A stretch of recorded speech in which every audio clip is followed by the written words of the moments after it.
আসসালামু আলাইকুম বন্ধুরা, আজকে দেখাবো দামানের অংশে কিভাবে ডিজাইনের অংশ জয়েন করতে হয়। আজকে যে ডিজাইনের অংশটা নিয়েছি সেটা কিন্তু একটু মোটামুটি ভারী লেস টাইপের, যেটা কামিজের সাথে দেওয়া হয়েছিল।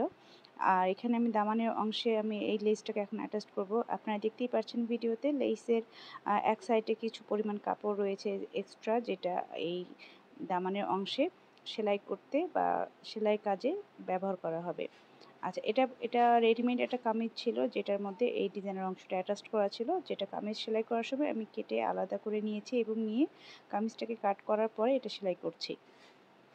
এই যে দেখতেই পাচ্ছেন, আমি কিন্তু এই দামানের মানে লেইসের যে বাড়তি কাপড়টা এবং দামানের অংশটাকে একসাথে করে নিয়েছি। আর দুটো কাপড়কেই আমি কিন্তু মুখোমুখি করে রেখেছি সোজা পাশটা করে।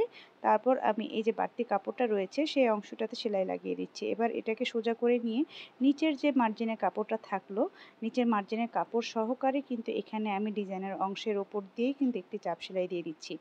আচ্ছা, নিচে কিন্তু এই মানে বাড়তি যে মার্জিনের কাপড়টা থাকবে সেটা সহকারে কিন্তু সেলাইটা দিতে হবে। এই তো হয়ে গেল আমার দামানের অংশটা সেলাই করা। আশা করি ভিডিওটা ভালো লেগেছে। আল্লাহ হাফেজ।